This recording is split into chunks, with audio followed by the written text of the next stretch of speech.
अब आवाज आएगा सर?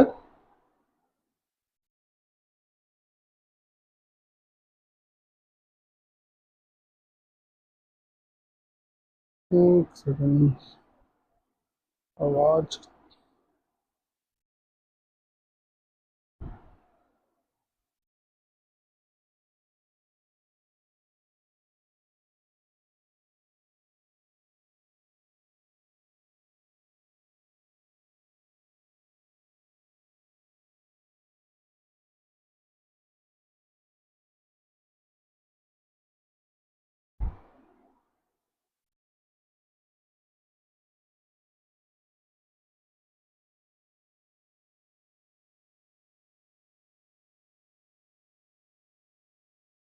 चलिए,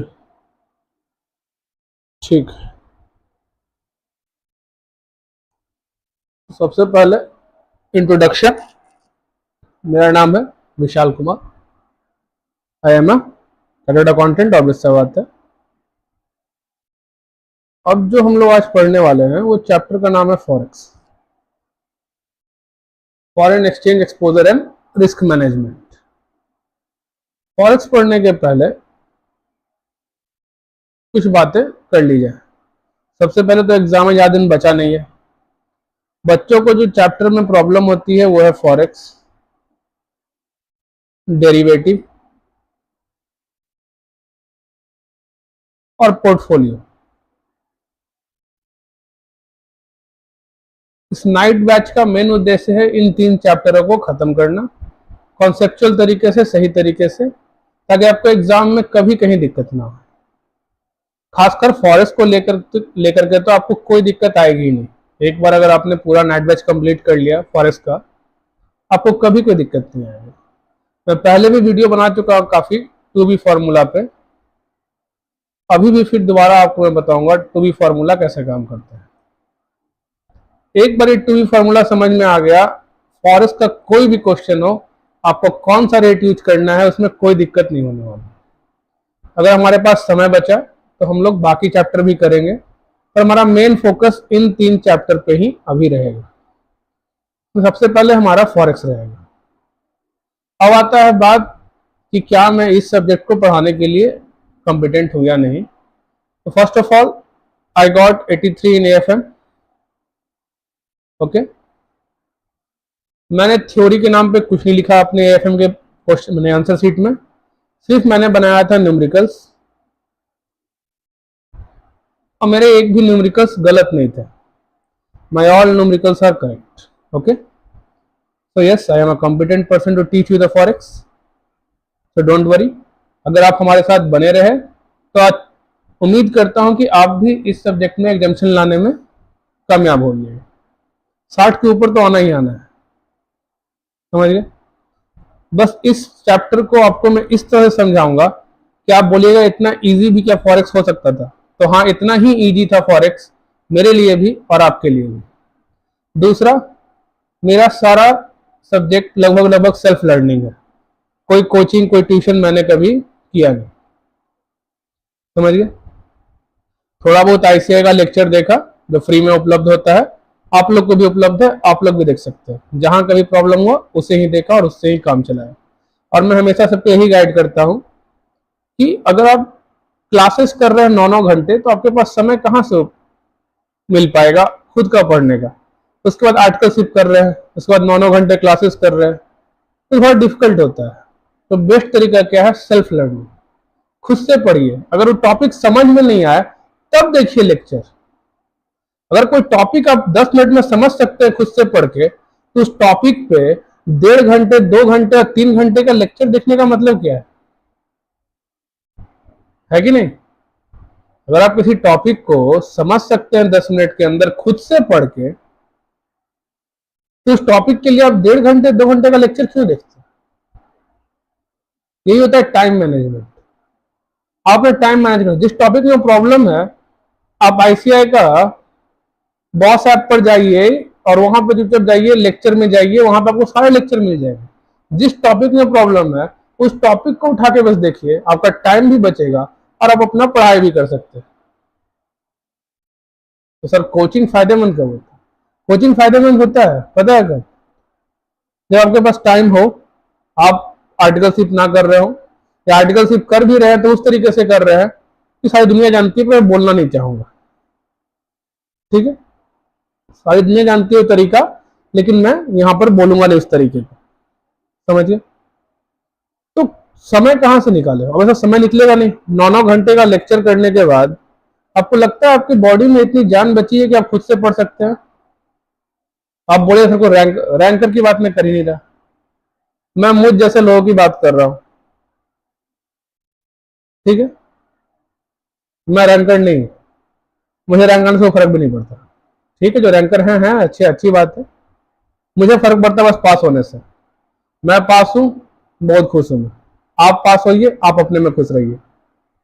पास होना इंपॉर्टेंट है, समझ गए? आपको रैंक लाने का इच्छा है, ऑब्वियसली रैंक लाइए, पर पास होना ज्यादा जरूरी है रैंक लाने से। एक बार जब आप प्रैक्टिस में आइएगा ना, नौकरी के लिए रैंक जरूरी है, और जब प्रैक्टिस में आइएगा कोई फर्क नहीं पड़ रहा। ठीक है, जो second generation, third generation, fourth generation market में बैठे हुए हैं, उन्हीं का आराम है। फर्स्ट जनरेशन को आराम नहीं है, प्रैक्टिस में बहुत मेहनत है, समझ गए? चलिए वो सब कहानी की बात, अलग बात है। ये बताना जरूरी था क्योंकि भाई हो सकता है कि सर आप पढ़ा रहे हैं, आपको क्या आता है? तो भाई मेरे को 83 आया था, तुम्हें भी लाना 83? कोई थ्योरी नहीं पढ़ना, सिंपल सीधा बात करता हूँ, कोई बकवास नहीं करना अपने को। 83 लाना है तुमको भी, 86 लाना है तुमको भी, थ्योरी को भूल जाओ, थ्योरी को भूल जाओ, सिर्फ न्यूमेरिकल सॉल्व करना है, समझ गया? सर न्यूमेरिकल क्या है? कुछ नहीं, मैथ्स है, मैथ्स। बच्चा में पढ़ो ना 9th 10th में, उतना ही मैथ है बस, उससे ज्यादा कुछ नहीं है। तो सबसे पहले अब फॉरेक्स स्टार्ट करने के पहले कुछ चीजें जानी जाए। फॉरेक्स क्यों पढ़ रहे हैं? ठीक है, कहानियां होती रहेंगी, क्लास चलता रहेगा तो कभी ना कभी बातें होती रहेंगी। ठीक है, अभी सर नाइट वैच क्यों लाए? तो बाबू रात में बड़ा आराम, रात ही एक समय है जिस समय मैं भी फ्री होता हूँ, रात ही वो समय जिसमें तुम भी फ्री होते हो, इसलिए नाइट बैच है। और मेरे ख्याल से फर्स्ट नाइट बैच होगा सीए फील्ड का। हाँ, भले देखने वाले कोई नहीं होंगे फर्स्ट नाइट बैच को, लेकिन जो देख रहे होंगे या देखेंगे, this is the first night batch in the history of live, live first night batch in the history of CA field. Okay, तो अब आते हैं अपने चैप्टर के अंदर, फॉरेक्स। ठीक है, शॉर्ट फॉर्म में बोला गया फॉरेक्स, ऐसे हुआ है foreign exchange exposure and risk management. ये फॉरेक्स हम लोग पढ़ते क्यों है? सबसे पहला सवाल ये, पहले ये जानो कि फॉरेक्स पढ़ा क्यों जाता है, क्यों ये चैप्टर हमारे सिलेबस में है, फॉरेक्स है क्यों? तो फॉरेक्स होने का मेन कारण क्या है? समझो एक बड़ा बिजनेस हाउस है, एक बहुत बड़ा बिजनेस हाउस है, वो नंबर ऑफ ट्रांजेक्शन करता है। क्या करता है? Number of transaction. कभी एक्सपोर्ट भी करता है, कभी इंपोर्ट भी करता है, कभी डोमेस्टिक अपने एरिया में भी बेचता है, डोमेस्टिक टैरिफ एरिया में भी बेचता है। अब इस बिजनेस का क्या है कि ये इंसान जब एक्सपोर्ट करता है, फॉर एग्जाम्पल जब एक्सपोर्ट करता है, ये जो बाहर बैठा इंपोर्टर है, ये जो बाहर बैठा इंपोर्टर है, ये कहता है कि मैं तुम्हें पैसा तुम्हारे करेंसी में नहीं दूंगा। मान लो कि ये इंडियन कंपनी है, ठीक, ये बंदा जो बाहर बैठा हुआ इंपोर्टर है, इसका कहना है कि भाई मेरे पास रुपया तो है नहीं। तो बोलता है क्या है तुम्हारे पास? बोलता है मेरे पास डॉलर है, मैं तुम्हें डॉलर दूंगा। बोला ठीक है, डॉलर दे दो। तो जब ये बंदा इसको डॉलर देता है तो साथ ही साथ एक रिस्क भी देता है। रिस्क क्या देता है? तो बोलता है भाई मान लो कि तुमने एक्सपोर्ट किया और उसका वैल्यू था $1000, क्योंकि अब तुमने क्योंकि उसने कहा कि डॉलर में ही वो पैसा देगा, ठीक है, डॉलर में ही तुमको वो पेमेंट करेगा, तो मैं डॉलर में ही बता दिया कि $1000 वो प्रोडक्ट का दाम होगा, इसलिए तुम्हें डॉलर 1000 दे दिया। जब तुम्हें डॉलर 1000 दिया तो दिक्कत क्या आया? अगर ये पैसा तुमको आज मिल जाता तो अभी मान लो रेट चल रहा था ₹100 पर डॉलर, ठीक है, इसका मतलब तुमको अभी कन्वर्ट करते तो क्या होता? एक तरह से तुमको 1 लाख रुपया मिलता, यही होता।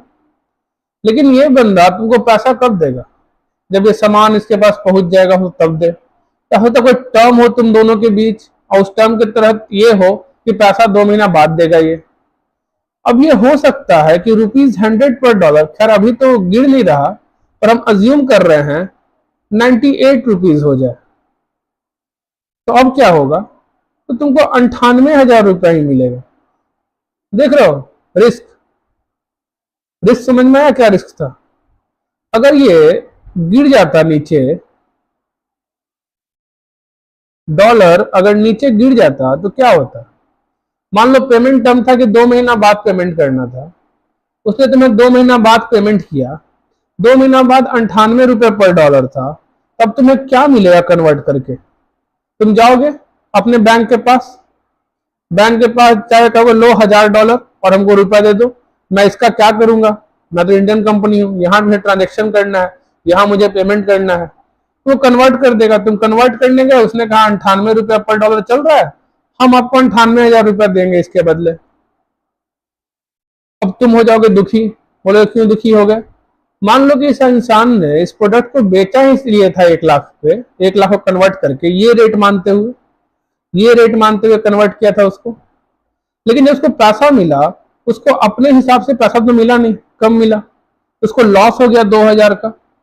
यही है फॉरेन एक्सचेंज रिस्क। इसीलिए चैप्टर हम लोग पढ़ते हैं कि जब बड़ी बड़ी कंपनी तुमको हायर करेगी ना नौकरी के लिए, जॉब के लिए ही, प्रैक्टिस में इसका काम नहीं आता है, ज्यादातर जॉब में ही आता है, जॉब के लिए हायर करेगी तो वो चाहेगी कि तुम इस तरह से प्लान कर पाओ कि ये नुकसान जो यहाँ 2,000 रुपए का हो रहा है ये ना हो। और इसी के लिए हम लोग ये चैप्टर पढ़ते हैं, आया समझ में?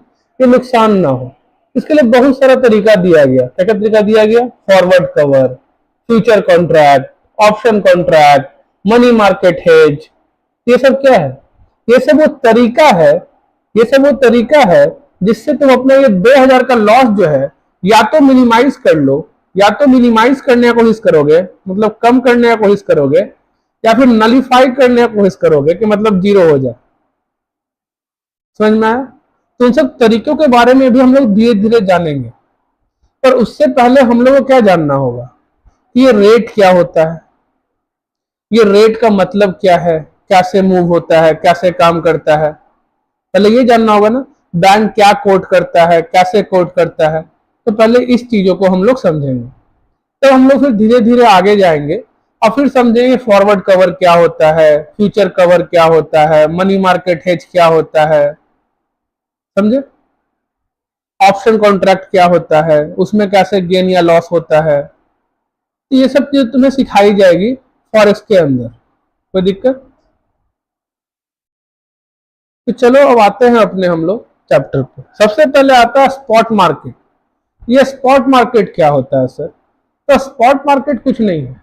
अगर तुमको आज कोई फॉरेन करेंसी मिला, आज कोई फॉरेन, मान लो कि तुमको आज येन मिला, कितना येन मिला? 1 लाख येन मिला एग्जाम्पल के तौर पे।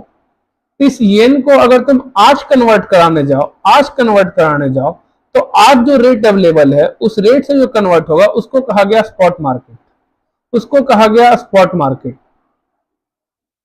मतलब सिंपल टर्म में कहा जाए, आज अभी मेरे पास येन 1 लाख है, मैं इसे कन्वर्ट करना चाहता हूं, और आज का जो रेट है वो कह रहा है रुपी 0.10 पर येन। कहने का मतलब क्या हुआ? कहने का मतलब हुआ कि 1 येन के बदले, सॉरी रुपी, इस केस में येन कमजोर करेंसी है, ठीक है, हाँ तो अवश्य बात है, सही था। 1 येन के बदले 10 पैसा। येन क्या है? रुपी से कमजोर करेंसी है।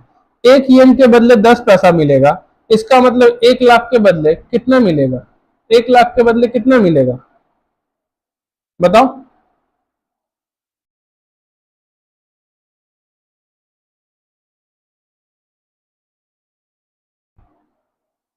तो 1 लाख इंटू 0.10, 10,000 रुपये मिलेगा, ठीक है। तो ये रेट क्या था?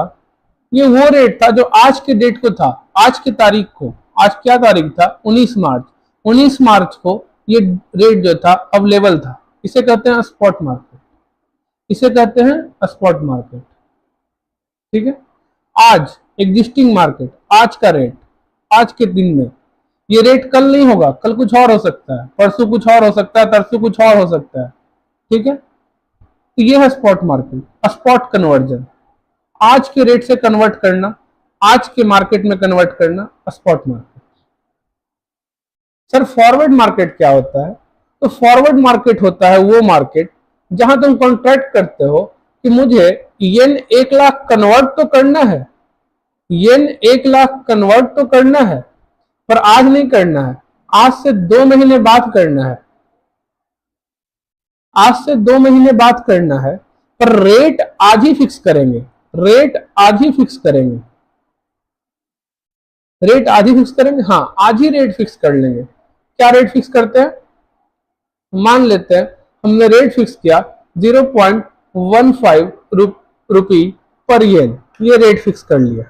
ठीक है, रेट फिक्स कर लिया, हो सकता है 2 महीने बाद जो स्पॉट रेट है वो कुछ और हो जाए, 0.08 पर येन हो जाए, पर इस स्पॉट रेट से क्या हुआ, कन्वर्ट नहीं होगा, स्पॉट मार्केट में कन्वर्ट नहीं होगा। क्यों कन्वर्ट नहीं होगा? क्योंकि हमने कॉन्ट्रैक्ट कर लिया था कि 2 महीने बाद मैं 1 लाख येन बेचूंगा और रुपया लूंगा तुमसे 0.15 पर येन पे। ठीक है, मतलब मैं किसी भी हाल में 15,000 रुपए ही 2 महीने बाद लूंगा, भले 0.08 हो जाए, चाहे वो 0.20 पर येन हो जाए, फिर भी मुझे 15,000 ही मिलेगा। आया समझ में? तो ये है फॉरवर्ड मार्केट, जहां तुम रेट आज ही फिक्स कर लेते हो कि 2 महीने बाद मैं ये किस रेट पे बेचूंगा या किस रेट पे खरीदूंगा, दोनों केस है, खरीद भी सकते हो। समझ में आया? किस रेट पे बेचूंगा या किस रेट पे खरीदूंगा आज ही फिक्स कर लेता हूं उस दिन। लेकिन स्पॉट मार्केट में रेट कुछ भी हो सकता है, पर उससे मुझे फर्क नहीं पड़ रहा। क्यों? ये कॉन्ट्रैक्ट आज ही हो चुका है। अगर मैं इस कॉन्ट्रैक्ट को तोड़ूंगा तो वो भी चीज हमें पढ़ना है। इस कॉन्ट्रैक्ट को अगर तुम तोड़ोगे तो क्या होगा, वो भी चीज हमें पढ़ना है, पर वो आगे आएगा। आया समझ में? कोई दिक्कत? अब सर तब से आप ये रेट बता रहे हैं, ये रेट होता है, एक आप मल्टीप्लाई कर रहे हैं, ऑब्वियस सा बात है अभी ये केस में 10 लाख गुने 0.15, तो फिर डिवाइड भी करना पड़ेगा। हाँ डिवाइड भी करना पड़ेगा। क्यों करना पड़ेगा और कैसे करना पड़ता है और क्या रीजन है डिवाइड करने के पीछे, उसको हम लोग समझेंगे। कैसे? आओ एक एग्जाम्पल से समझते हैं कब हमें डिवाइड करना पड़ सकता है और कब हमें मल्टीप्लाई करना पड़ सकता है उस रेट को। एग्जाम्पल के तौर पे ले लो कि तुम्हारे पास $1 लाख था, ठीक है, और तुमको दिया गया कोड था स्पॉट मार्केट का। स्पॉट मार्केट में चलते हैं, अभी फॉरवर्ड बाद में समझेंगे थोड़ा ठीक से। और स्पॉट मार्केट में, पर ये जो तरीका भी सीखने वाले हो ये हमेशा काम करेगा, चाहे स्पॉट हो, चाहे फॉरवर्ड हो, चाहे ऑप्शन हो, चाहे फ्यूचर हो, कोई फर्क नहीं पड़ रहा। ये बेस है, बेसिकली हर जगह काम करेगा। तुम्हारे पास $1 लाख था, ठीक है, और तुम क्या करना चाह रहे थे, इसको बेचना चाह रहे थे, सेल करना चाह रहे थे, और तुमको जो रेट दिया गया वो बोला गया $100 पर डॉलर। जब तुम्हें $100 पर डॉलर दिया गया तो तुमने बोला सर मल्टीप्लाई कर देते हैं तो पता चल जाएगा कि इसको बेचेंगे तो कितना रुपया मिलेगा। तो डॉलर सेल कर रहे थे पर बाई क्या कर रहे थे, रुपी। डॉलर सेल कर रहे थे पर बाई क्या कर रहे थे, रुपी। तो सर डॉलर बेच के रुपया खरीदेंगे, सर मल्टीप्लाई कर देते हैं, पर मल्टीप्लाई क्यों कर रहे हो, डिवाइड क्यों नहीं कर रहे? मैं ये पूछना चाह रहा हूं, मल्टीप्लाई क्यों कर रहे हो, डिवाइड क्यों नहीं कर रहे? तब इसके लिए हम लोग समझते हैं 5-6 का एक साइंस का क्वेश्चन, उससे समझ में आएगा क्यों मल्टीप्लाई कर रहे हैं और कब सर डिवाइड करेंगे। सर इसी रेट को हम मान ले सर ये रेट दिया होता, डॉलर 1/100 क्या होगा, सॉरी 1/100 पता है हम लोग क्या होगा, डॉलर 0.01 पर रुपी। अब बताओ, इस वाले केस में हम लोग मल्टीप्लाई कर रहे हैं, ठीक है, पर इस वाले केस में हम लोग डिवाइड करेंगे।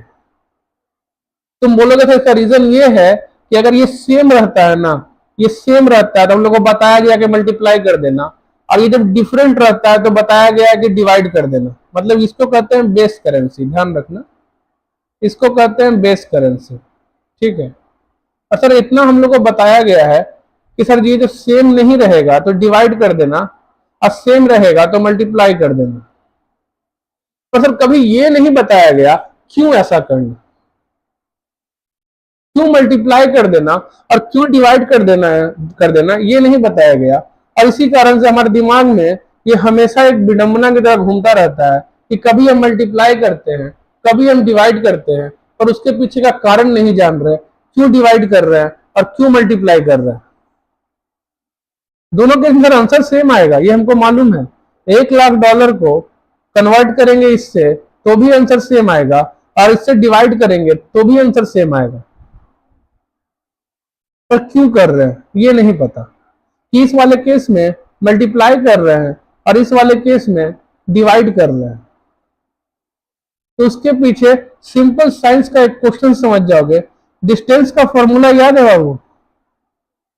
डिस्टेंस बचपन में पढ़े थे, क्या था?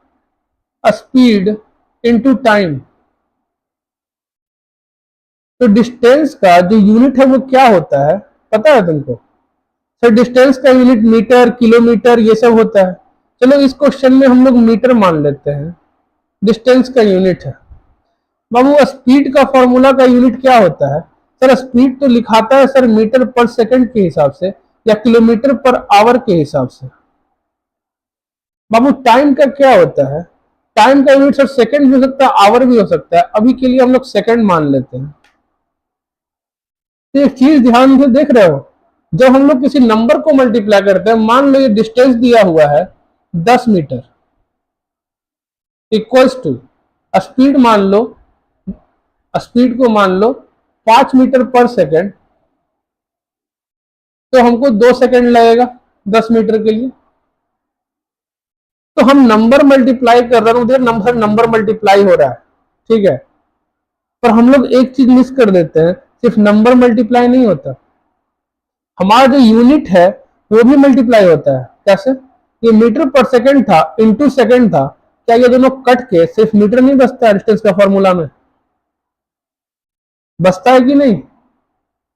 वैसे ही सर यहां भी देख सकते हैं 10 मीटर आंसर आया था, सर ये 5 मीटर पर सेकंड लिखा हुआ था इंटू 2 सेकंड लिखा हुआ था, सर ये एस कट गया, 5 दूनी 10 मीटर बचा था। याद आया? तो सिर्फ नंबर मल्टीप्लाई नहीं होता है, सिर्फ नंबर डिवाइड नहीं होता है, उसका यूनिट जो होता है वो भी मल्टीप्लाई और डिवाइड होता है। सर यहाँ पे यूनिट है ना ₹100 पर डॉलर, एक यूनिट डिवाइड बाय डॉलर, $1, ये भी सर यूनिट है ना, है ना? यूनिट है ना, है कि नहीं?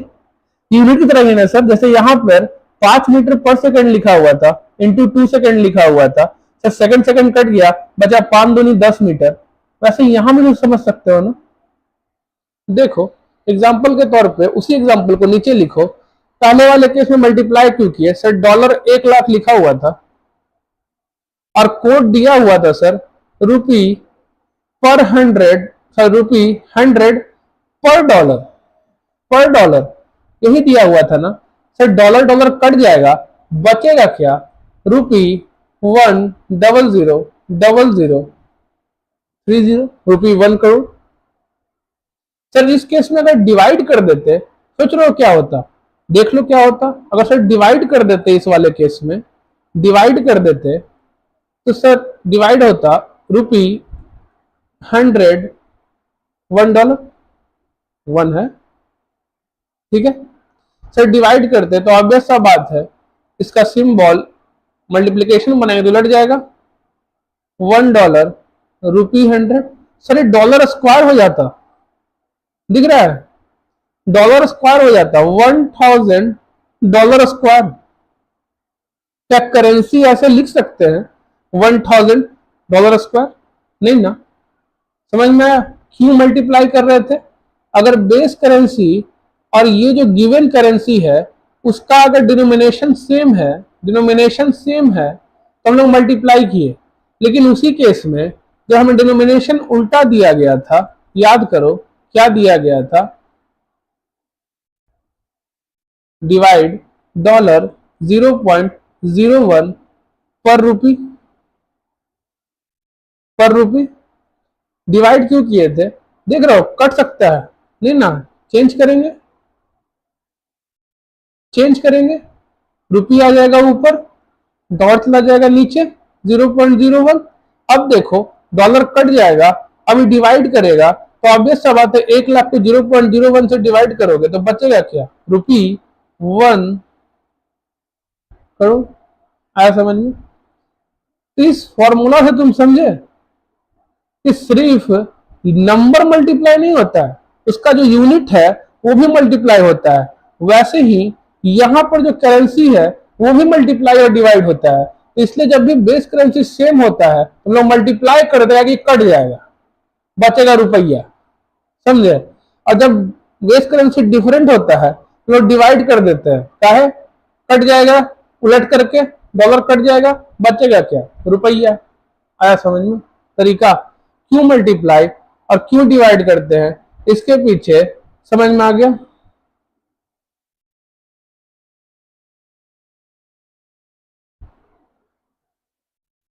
यूनिटरी मेथड के हिसाब से क्वेश्चन मारते दिन लग जाएगा आपको। मल्टीप्लाई और डिवाइड के पीछे का रीजन यही है, ठीक है। यूनिटरी मेथड यहां पे काम नहीं करेगा, वो कंफ्यूजिंग हो जाता है, यूनिटरी मेथड पे मत जाइए। डिवाइड मल्टीप्लाई के पीछे का कारण समझ में आ गया, फिजिक्स कह चुके, समझ लिया हमने। अब इसी को और भी समझ सकते हो, स्पीड का फॉर्मूला क्या होता है बताओ, distance by time. Sir speed का यूनिट क्या होता है, मीटर पर सेकंड। सर डिस्टेंस का क्या होता है, मीटर। टाइम का क्या होता है, सेकंड। अगर हमको स्पीड निकालना हो और हमको दिया हुआ क्वेश्चन में कि हमने 1000 मीटर ट्रेवल किया 10 सेकंड में, तो हमारा स्पीड क्या था, तो कैसे निकालेंगे sir, 1000 metre divide by 10 second. तो सर ये निकल के आएगा 10 से 1 शून्य कट जाएगा 100 मीटर पर सेकंड। तो देखा यूनिट भी डिवाइड मल्टीप्लाई होता है। इसी कारण से जब बेस करेंसी आपका सेम रहेगा तो आप क्या करिएगा, मल्टीप्लाई। जब डिफरेंट रहेगा तो आप करिएगा डिवाइड। उसके पीछे का कारण क्या है ये आपको आज अब मैंने बता दिया, ठीक है। अब हम लोग आते हैं वापस अपने यहां पे, ठीक है। तो कब डिवाइड करना है, कब मल्टीप्लाई करना है, क्लियर।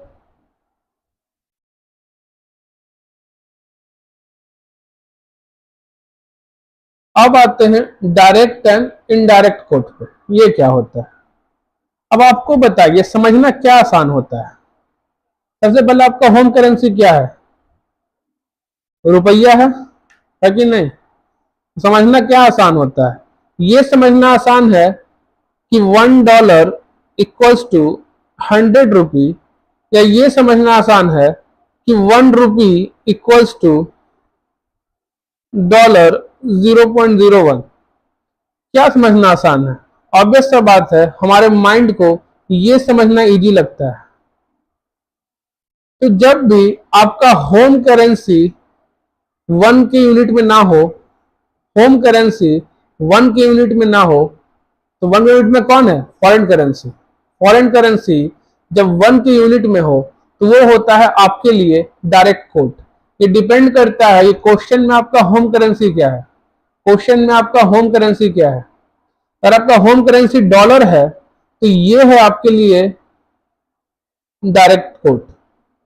अगर आपका होम करेंसी डॉलर है तो ये आपके लिए होगा डायरेक्ट कोट। क्यों, क्योंकि जिस इंसान का होम करेंसी डॉलर होगा उसको ये समझना आसान लगेगा कि 1 रुपया इक्वल टू कितना डॉलर, समझ गए। तो आपका होम करेंसी जब यूनिट फॉर्म में ना हो तो होता है डायरेक्ट कोट। तो कौन करेंसी हो क्रेडिट फॉर्म में? Foreign currency. Sir indirect coat क्या होता है? उल्टा कर दो, आपका होम करेंसी अगर यूनिट के फॉर्म में होगा तो हो गया इनडायरेक्ट कोट। समझ में आ गया?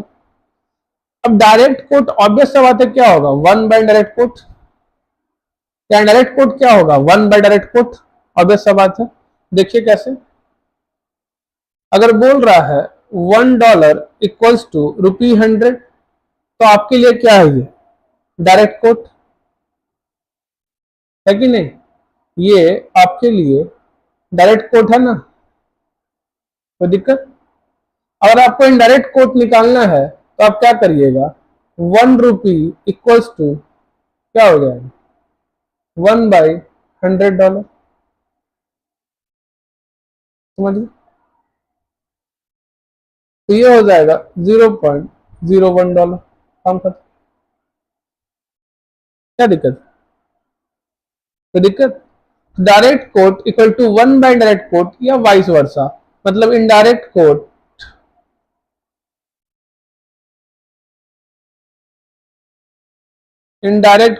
Equals to 1 by direct coat.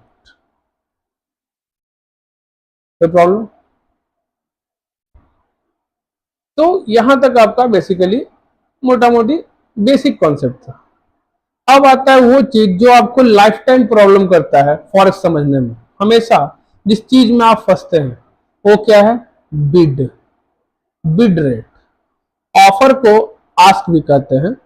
तो बिड आस्क ये आपको जीवन भर प्रॉब्लम करता है। स्प्रेड कुछ नहीं है, बिड और आस्क का डिफरेंस को स्प्रेड कहा जाता है। बिड और आस्क के डिफरेंस क्या कहते हैं? स्प्रेड कहते हैं। तो हम लोग ऑफर को आस्क ही समझेंगे, ठीक है, कोई दिक्कत नहीं। अब ये जो बिड और आस्क है, सर इसको कैसे समझे? तो यहीं पे आता है आपका मेरा खुद का बनाया हुआ टू बी फॉर्मूला। ठीक है, ये टू बी फॉर्मूला क्या है? तो मैं पहले भी 2 बार इस पे वीडियो बना चुका हूं, शायद आपको क्लियर नहीं समझ में आया हो उस कॉन्सेप्ट को। पर आज जब हम लोग पूरा फॉरेक्स पढ़ने जा रहे हैं लाइव, तो हर एक क्वेश्चन में उसका यूज आएगा, हर एक जगह उसका यूज आएगा। और अब जानिए कितना इजी होता है बिड और आस्क को सिलेक्ट करना। ठीक है, कोई दिक्कत? तो समझिए बिड और आस्क क्या होता है। सबसे पहला चीज, ये कहानी जो किताब में लिखा है उसको पढ़ना ही नहीं है, समझना ही नहीं है कि क्या लिखा है बिड और आस्क। समझना कैसे है? तो देखिए होता क्या है, जब भी वो जो फॉरेन कंपनी था अपना, याद है, इंडियन कंपनी जो था, जो एक्सपोर्ट इंपोर्ट कर रहा था, बिजनेस कर रहा था ना, वो कंपनी जब बैंक के पास जाएगा ना, बैंक के पास, क्या आपने बैंक के पास, ठीक है, वो उसका कर्मचारी निकला और गया बैंक के पास। अब बोला कि उसके पास $1,00,000 है। सॉरी, 1,000 ही था, तो $1,000 है। बोला सेल करना है। तो बैंक उसको सीधा, बैंक आज तक किसी को सीधा जवाब दिया है? नहीं दिया है ना। बैंक में जाते हो, कभी वो सीधा बात करता है? नहीं करता है। तो बैंक उल्टा बात करता है, तो वहां भी उल्टा बात किया और उसको बोला इस तरह से, बोला ₹98 पर डॉलर, ठीक है, बिड, और बोला ₹100 पर डॉलर आस्क। बोला ये रेट हमारे यहां चल रहा है। अब ये आदमी कंफ्यूज आ गया।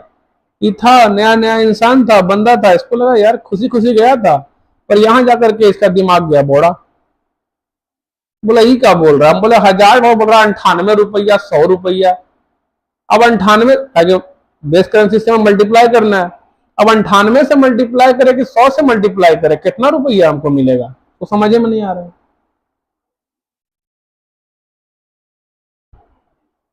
सर बिड क्या होता है? तो बिड बेसिकली बैंक के लिए बाइंग रेट होता है। बैंक के लिए बाइंग रेट होता है। और सर आस्क क्या होता है? बैंक के लिए सेलिंग रेट होता है। तो ऑब्वियस सा बात है, बैंक खरीदेगा सस्ता, बेचेगा महंगा, इसमें तो कोई दिक्कत नहीं है। कोई भी इंसान जो धंधा करता है, मान लो डॉलर प्रोडक्ट है, मान लो उसका नाम है प्रोडक्ट ए, तो प्रोडक्ट ए कोई खरीदेगा सस्ता, प्रोडक्ट ए को बेचेगा महंगा। ये तो ऑब्वियस सा बात है, हर धंधा का बेसिक नियम है कि buying at a lower rate, selling at a higher rate. तो बीड हमेशा छोटा रहेगा आस्क से, ये ध्यान रखना, बीड हमेशा छोटा रहेगा आस्क से, इसमें कोई दिक्कत नहीं। पर ये आदमी कंफ्यूज आ गया कि ई क्या करने आया है। ये तो बैंक बोल रहा है कि वो बाई करेगा इस पे, सेल करेगा इस पे, पर इस आदमी के लिए सेलिंग रेट ये होगा और इस आदमी के लिए बाइंग रेट ये होगा, क्योंकि बैंक इस पे बेच रहा है ना, ये तो इस पे खरीद रहा है। बैंक इस पे बाई कर रहा है ना, तो ये तो इस पे बेच रहा है ना, इस रेट पे। तो जो बैंक का बाइंग रेट है वो इसका सेलिंग रेट है, और जो बैंक का सेलिंग रेट है वो इसका बाइंग रेट है, इस कस्टमर का। तो कस्टमर के लिए बिड और आस्क उल्टा होता है। तो अब क्या कहना चाह रहे हैं सर हम लोग? तो हम लोग ये कहना चाह रहे हैं कि अब हम लोग बैंक का जो पर्सपेक्टिव है ना, बाइंग सेलिंग, इसको अपने दिमाग से उड़ा देंगे। इसको सबसे पहले दिमाग से क्या करेंगे? उड़ा देंगे, और याद रखेंगे कि क्या ये है सेलिंग रेट, ये है बाइंग रेट कस्टमर के लिए, और इसको भी दिमाग से उड़ा देंगे। सर इसको उड़ा देंगे? बोले हाँ, इसको भी उड़ा देंगे। तो सर सॉल्व कैसे करेंगे क्वेश्चन हम लोग? सर आपने कहा बैंक क्या सोच रहा है वो भी उड़ा दो, कस्टमर का क्या सोच, कस्टमर का पर्सपेक्टिव है उसको भी उड़ा दो, तो सॉल्व कैसे करेंगे? तो यहीं पे आएगा आपका वो under rated to be formula. Obvious सा बात है, अभी अंडर रेटेड ही है, उससे कभी ओवर रेटेड हो जाए, पर अभी के लिए under rated to be formula, ठीक है। ये under rated to be formula तब आएगा, बोलेगा ये सर क्या है, वो बोलेगा कुछ नहीं, ये फॉर्मूला सिंपली दो तीन कॉन्सेप्ट को अपने दिमाग में ध्यान रखता है। बोलता है तुम्हारे पास क्या है, पहला क्वेश्चन, तो मेरे पास डॉलर है फर्स्ट। फिर पूछता है तुम उसके साथ क्या करने जा रहे हो, तो कस्टमर बोलता है मैं उसको बेचने जा रहा हूं। तो ये कहता है कि तुम्हारा जो गिवन कोट है उसको मत देखो। पहला कॉन्सेप्ट तुम्हारे पास क्या है, दूसरा कॉन्सेप्ट तुम उसके साथ करने क्या जा रहे हो, तीसरा चीज कहता है कि देखो ही मत रेट क्या दिया हुआ है, don't look at the rate,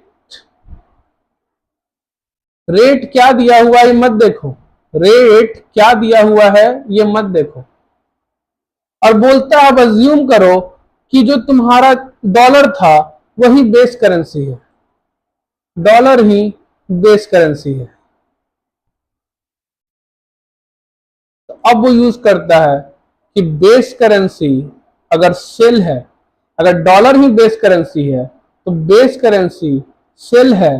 देखो एक तो बी आ चुका है, एक तो बी आ चुका है, एक तो और बी चाहिए, तो बिड रेट तुमको लेना है।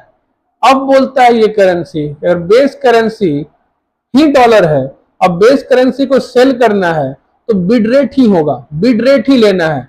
अब वो जाके चेक करेगा क्या सही में डॉलर ही बेस करेंसी है, क्या सही में मेरे क्वेश्चन में डॉलर ही बेस करेंसी है। अब जाके वो चेक करेगा, तो जाके हमने चेक किया तो हाँ डॉलर ही बेस करेंसी है, और ऑब्वियस सा बात है जो रेट हमें यूज करना है कन्वर्ट करने के लिए वो 98 होगा। तो कस्टमर का सेलिंग रेट क्या था 98, बैंक का बाइंग रेट क्या था 98, तो 1000 इंटू 98, 98,000 रुपया उसको मिलेगा। आया समझ में? सर ये टू बी ऐसे ही काम करता है? हाँ ऐसे ही काम करता है। क्या 100% काम करता है? 200% काम करता है। तो ये फ्यूचर ऑप्शन सब जगह काम करेगा, सब जगह काम करेगा।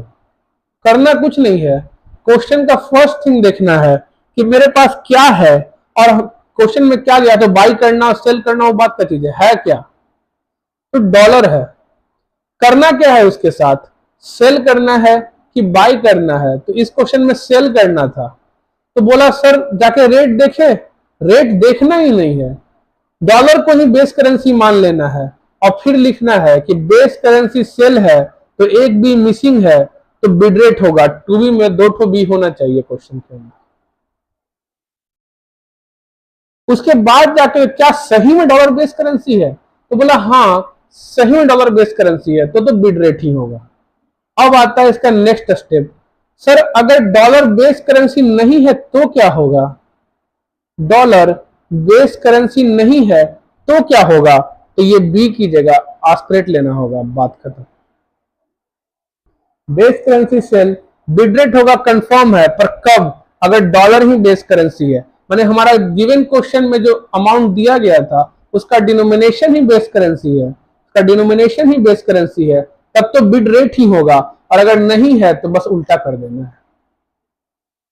अब आते हैं दूसरे कॉन्सेप्ट पे जो कहता है सर अगर बेस करेंसी बाय करना हुआ तो सेम वही कहानी, मेरे पास क्या है डॉलर, पर इस केस में हमें बाय करना था बस, तो बस बाय हो गया, तो सर बेस करेंसी बाय करना था, रेट पे देखना नहीं है, सीधा चेक करना है मानते हुए कि यही बेस करेंसी है, तो बेस करेंसी बाय, तो आस्क रेट होना चाहिए, क्योंकि टू बी मिल चुका है, तो दूसरा रेट क्या होगा,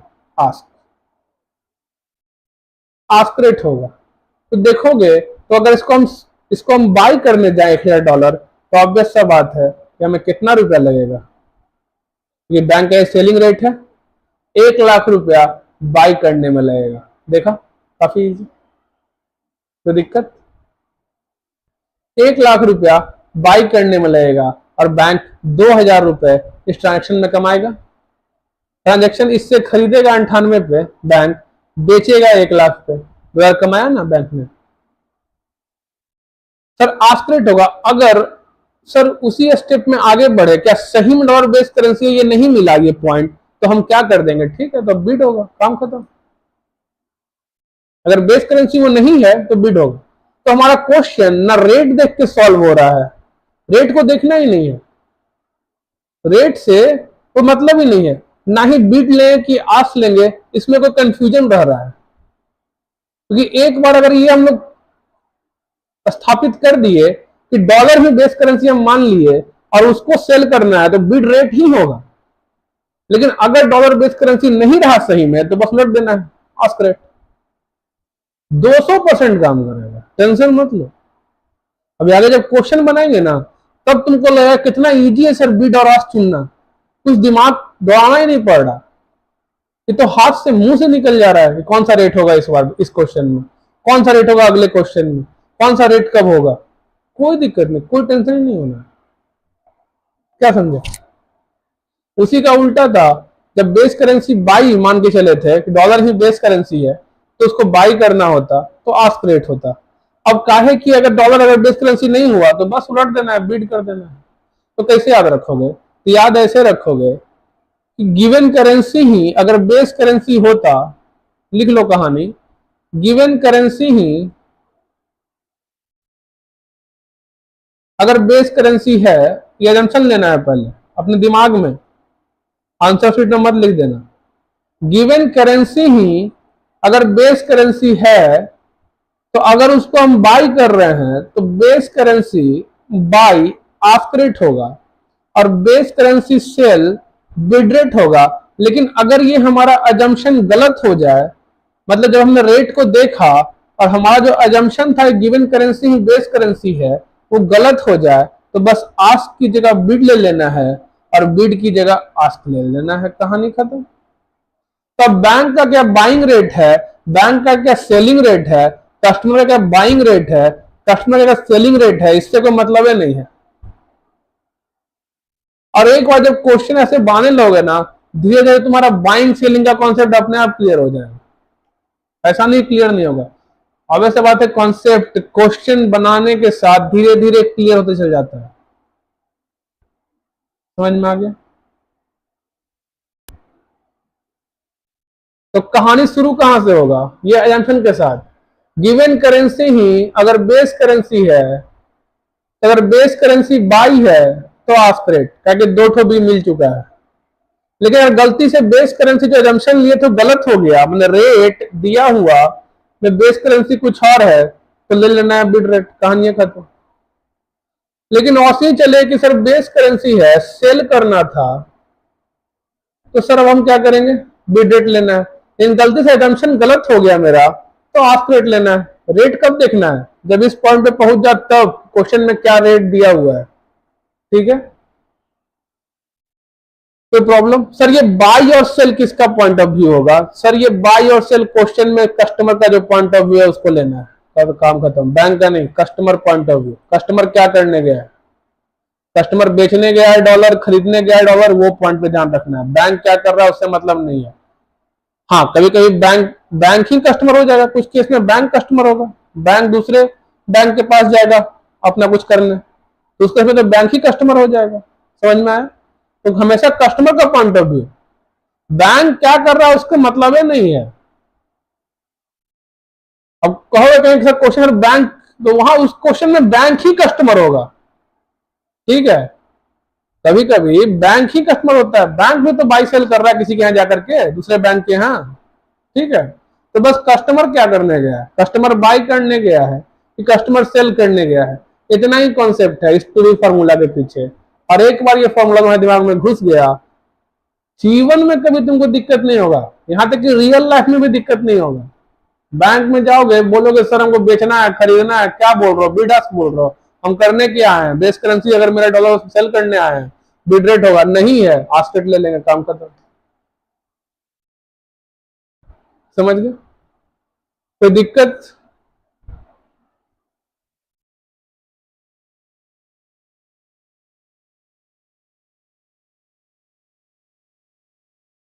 स्प्रेड क्या होता है? कुछ नहीं, स्प्रेड होता है difference between bid and ask is called the spread. समझ गए?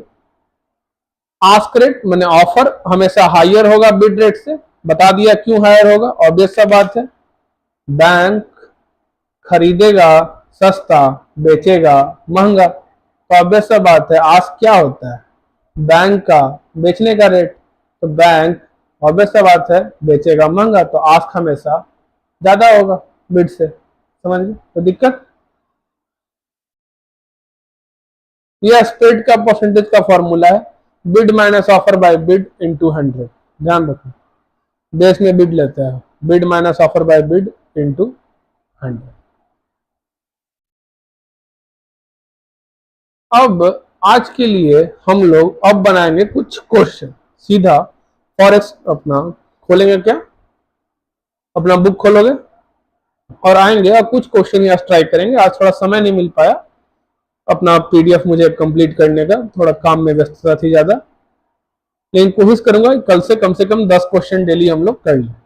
लेकिन आज हम लोग फर्स्ट सेकंड थर्ड फोर्थ शायद समझ में नहीं आएगा तुमको, ट्राई किया जा सकता है, लेकिन फर्स्ट सेकंड थर्ड या तुम लोग पहले से पढ़े हुए तो फोर्थ भी समझ जाओगे।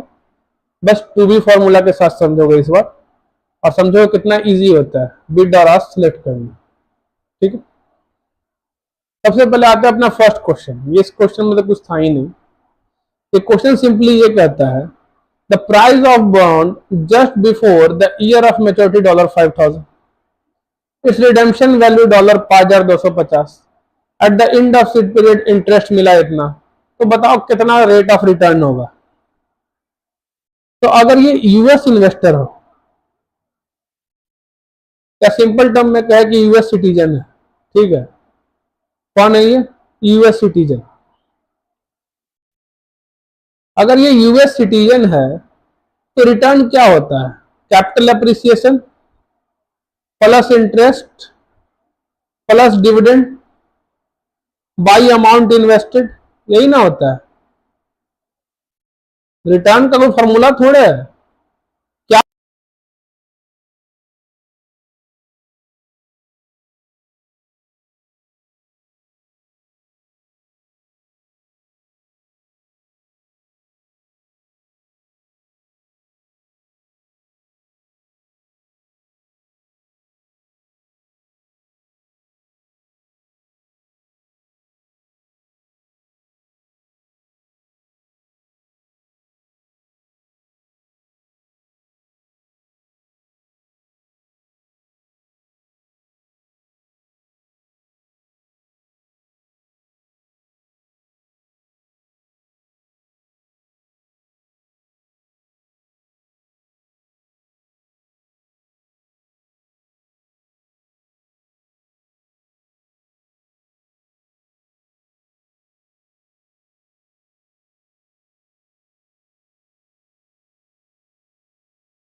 लगता है ये फिर डिस्चार्ज ही है।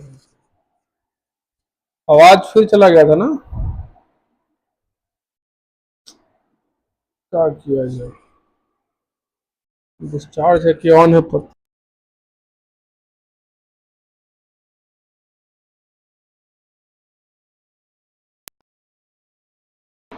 तो माइक फिर से आज डिस्चार्ज है, लगता है 2 ठो माइक रखना पड़ेगा अपने को।